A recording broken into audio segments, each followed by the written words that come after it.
Alrighty, my name is KarQ. For this week, we have another set of hot takes. Here we go. First one of the week is pertaining to skins. Hot take: if skins weren't important, as in if they didn't have value, they wouldn't sell them. Okay, true. If how a character looks had no impact in the game whatsoever, as people that go with the just cosmetics argument claim, we wouldn't even have heroes. We would just have different guns like CS or older COD. Expressing yourself in-game through the way your character looks is extremely important for some people, and Blizzard knows this, which is why Overwatch was always predatory in its monetization in one way or another. Okay, evidently skins are, obviously if skins weren't important, they wouldn't sell them, but skins are important because they're like the bread and butter of earning money on this game. Now, the game is free to play. They have to make the game accessible for everybody, and monetization from skins and cosmetics is there to kind of offset the maintenance of the game and updating the game, paying the devs and allocating resources to continue doing that. They have to generate revenue somehow to sustain the game without charging upfront anymore. So that's number one. Number two, it is purely cosmetic in nature, right? It doesn't affect the gameplay. Now, number three, here's my take on this. You say predatory in nature, but like there's something to be said about personal responsibility and agency. Like purchasing skins right now is a voluntary decision.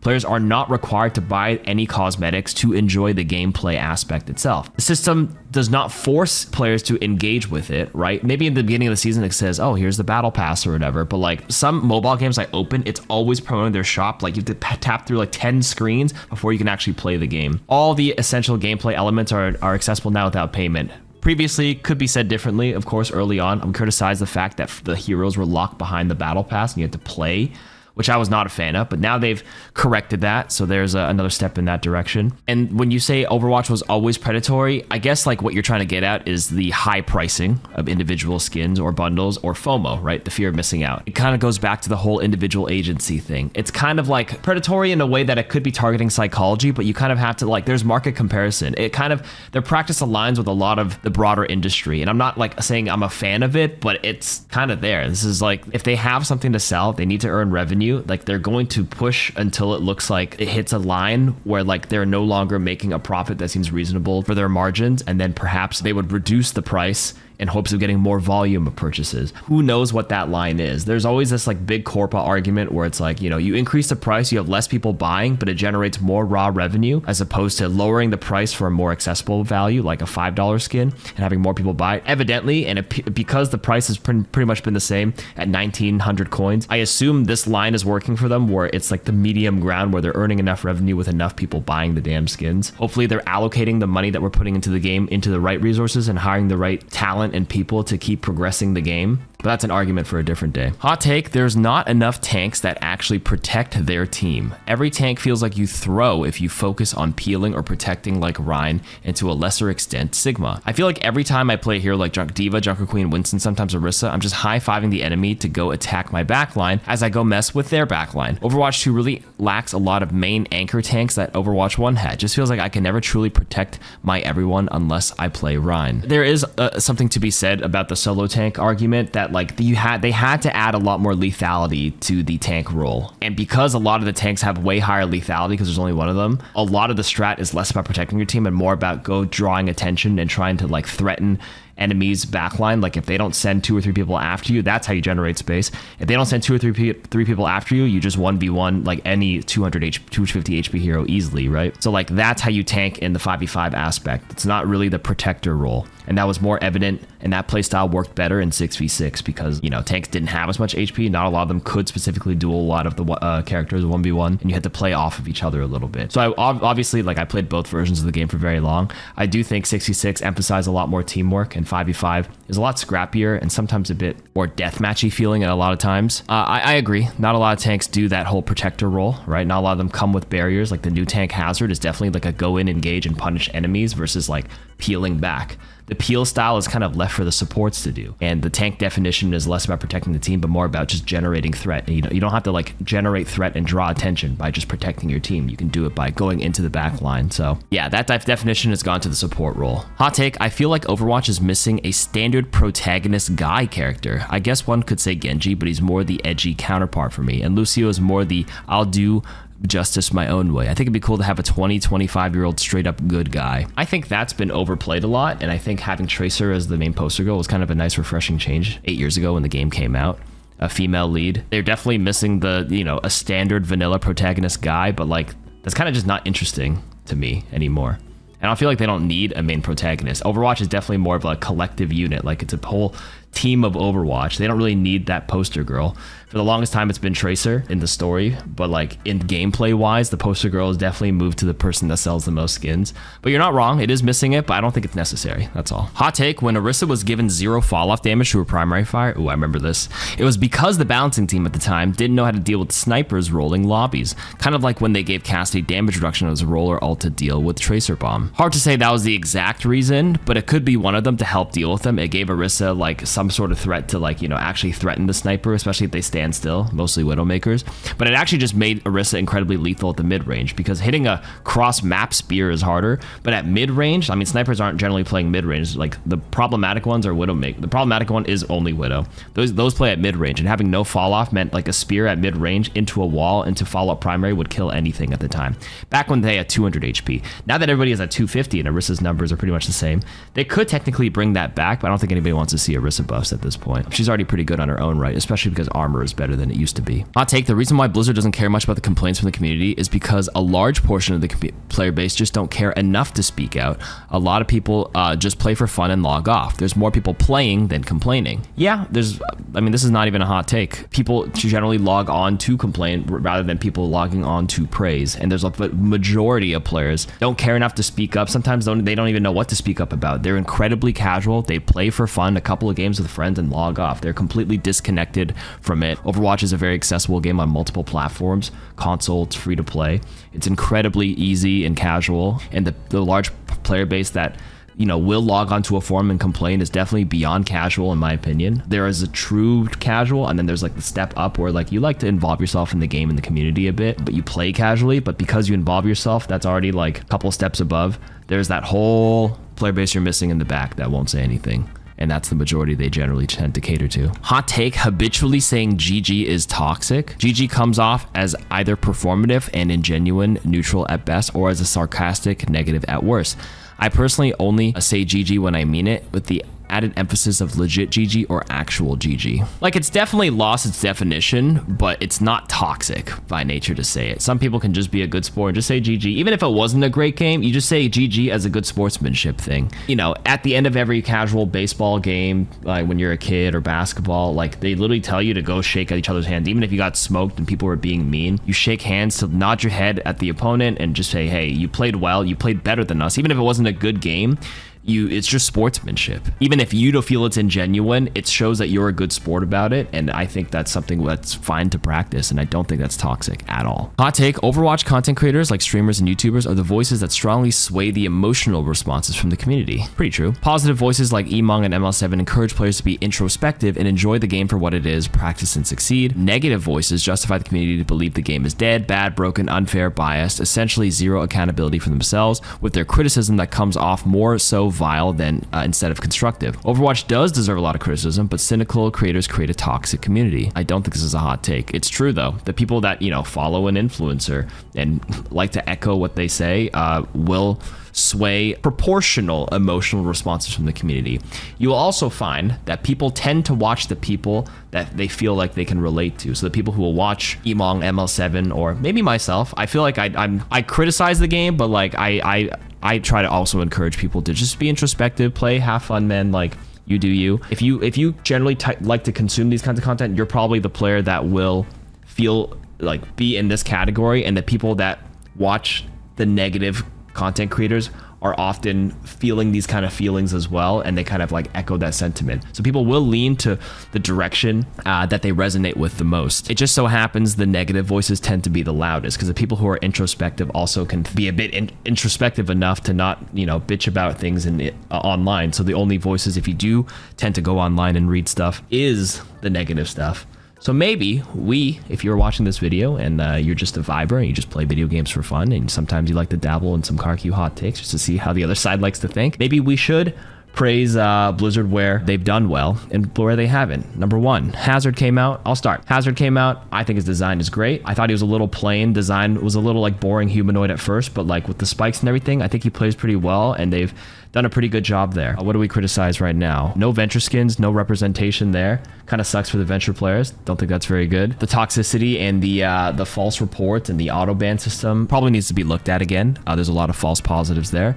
Not very good there. Balance, a little questionable at times for sure. The direction that they go to is they look at obviously the stats and the behind, which is not what's resonating with players. And they have to, I feel like they have to take a look at more of how the general community feels in all regions. Maybe we're also the ones not seeing the perspective of others, but you know, if you play in North America, you'll see these problematic heroes, but they've also said if they look at Korea or different regions in their communities, they feel different heroes are stronger than others. So it's a combination of all, but some things are just completely unnecessary, like Ramatra's punch change where he could pierce shields previously, and then they removed that and made it so he does more damage. It's like, I don't think they ever needed to do that. There was a cool interaction. All it did was just change the matchups. Maybe he was stronger against Winston, stronger against Sigma, stronger against Zarya because he could break the bubbles faster, but now he's kind of like just weird against Ryan, weird against Brig. And it was nice that we criticized that enough and they reverted it. But things like that, I just question some of these choices. Enjoyed the game. It's all good. They fixed it. And play Hazard. Hot take, Drunken Queen is just Moira with extra steps and more HP. What the hell are you saying, man? They are not the same at all. Hot take, Mirrorwatch Sombra is way more fun than current Sombra. It's better than locking out abilities. Support Sombra felt amazing boosting your partners with hack and then getting to do it far away, and you can still DPS if you're capable of multitasking. The ultimate felt amazing and in my opinion much better than EMP. I love Sombra as a character and she is fun, but I had more fun supporting my team. I'm a flex player, so I play all roles when my worst role is DPS. I agree. I actually really enjoyed Sombra's Mirrorwatch iteration, and it kind of like hopefully opened the eyes of Blizzard to cook with some abilities. Not necessarily to change Sombra's identity to a support. I think that completely like is a pivot to like what she's supposed to do and her hero fantasy. But new heroes and new supports that they think of in the future with interactions like that, whatever they add and write into the lore and whatever designs they add, something similar to those had a pretty good reception, and they could probably cook with those abilities. So hot take, builders need some more love. They're much harder to get value of because of the nerfs years and years ago. I think this is an incredibly hot take. I think builders are still very strong because they are niche by design, because a lot of their power is in their build, like the Torb turret, the Sim turret, and all that stuff. They're generally played more, and they perform better on certain maps and game types than others, and it is impossible to make them like a well-rounded generalist. They've done a pretty good job because Torb used to be a complete throw on attack because he'd waste time smacking the damn thing. They've done a pretty good job in terms of like doing their best with the archetype, but by nature it is impossible to make them like completely viable on every single map. Very big open maps, not going to make Symmetra very good because your turrets don't get much value, but any closed control points and all that stuff where the turrets get an incredible value in the TP to like race to the point gets way more value and disproportionate value. From the nerfs years and years ago, they try to move some power away from the build because it's really easy to just throw shit down and it does all the work for you. And I don't think that's the problem. I think it's actually a good thing they took power out of that because it is incredibly annoying to deal with the Torb turret that just did like more damage than half the heroes in the game by itself. That's no fun for everybody else. But builders themselves, I think they're good the way they are. I don't think they need more love per se, but like they maybe have to continue tweaking the kits where they feel better and more rounded on more maps as best as they can. Torb, actually, I'm fine with where he is. Symmetra, I hear from the Symmetra mains, maybe a little bit more in a different direction because she kind of does a little bit of everything, but not one thing incredibly well. Like she's got really good close range DPS, but the long range poke's kind of bad, and the sentry turret's kind of meh. The teleporter's kind of meh, and her role is a little lost. But no, I do think builders are whatever, and you don't want to make them too frustrating for everybody else. A very hot take, free-to-play was a net negative. I love Overwatch being accessible, but it's responsible for many negatives that cause burnout. Any cosmetics are behind the giant paywall. Toxicity and controversies are at an all-time high. No one is in voice, and a small percentage of the player base is actually passionate, causing for unreliable feedback. The net negative is dependent on your perspective. Net negative for you because you're a long-time player, and all the new people that are, is successful in playing the game may be casual enough where they don't, join into voice, and the toxicity and controversy are generally by the people who played the previous version and they don't like the new one, so they have the loudest voices. But I still think the game is a net positive if more players are still entering the game, because evidently Overwatch is an old game, and more volume of players playing the game is very good for the longevity. A healthy player base is good.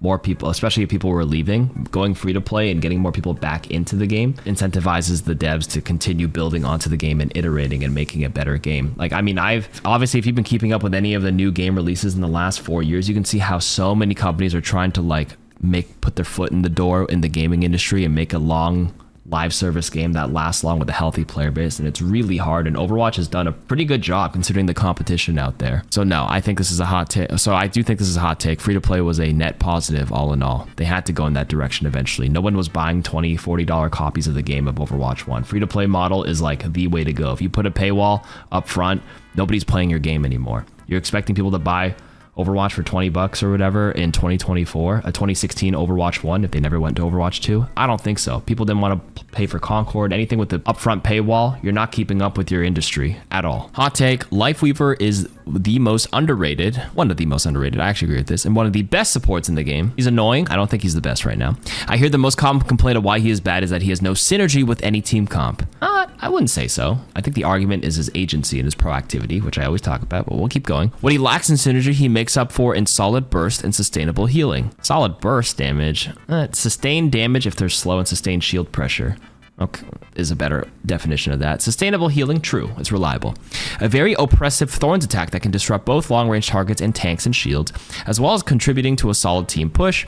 His grip can save a lot of lives and open up for more aggressive plays. His pedal is great for your own survivability, but also accessing high ground to your other team members, or pull them up and heal them to full without taking continuous damage. And let's not forget, gripping someone away before Ryan pins them. His pedal and or grip can also shut down almost every ultimate in the game. Zarya's ult stack sucks the whole team. Pedal up, you're free to go. Mauga, Sigma, Mei, Orisa, all their ults can be countered with a well-placed pedal or gripping people out. I believe at this point, the Lifeweaver hate is more of a meme that's lost its meaning rather than him being as bad as people think. All hail the Lifeweaver. I think his carry potential isn't that high, but he is definitely a very stable rock right now, and I don't think he's bad by any means, especially after like 25 straight buffs. This recent midseason patch was the big one for me that's kind of swayed my opinion, because I've always said if you watch all these videos, you're tired of hearing it again, but I'm sorry. Everybody keeps talking about Lifeweaver. Not everybody watches the videos, but for the 50th time, Lifeweaver has always been a reactive hero by nature, and that lowers his potential carry potential. But his floor is very high, where like you can't feed with him because his heals are reliable.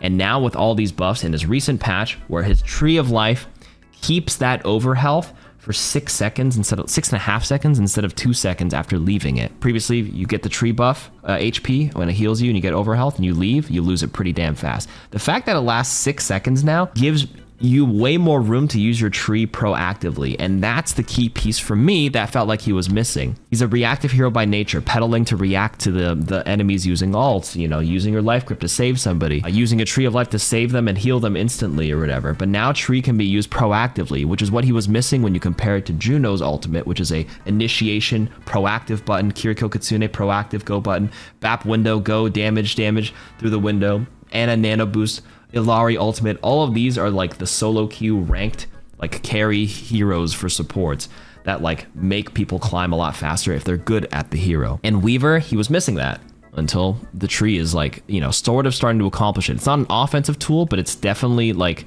the fact that you can tree a bit more earlier to make your team go, kind of like an offensive Lucio sound barrier in a way, a tempo barrier, where you kind of tempo tree in the early team fight before like anyone's even died, and then boom, they get over health, the enemy team starts kiting, and you're like running in there with like a lot more HP. It's kind of like a early Overwatch 1 beta Junker Queen commanding shout, which gave everybody 100 over health off the rip to go. That's the proactive button he was kind of missing. And I think Lifeweaver is like the sleeper high B tier, low A tier hero now. He is underrated for sure, so I agree with that part. Okay, that's it for the hot takes this week. Thank you for listening. See you guys next week. Bye.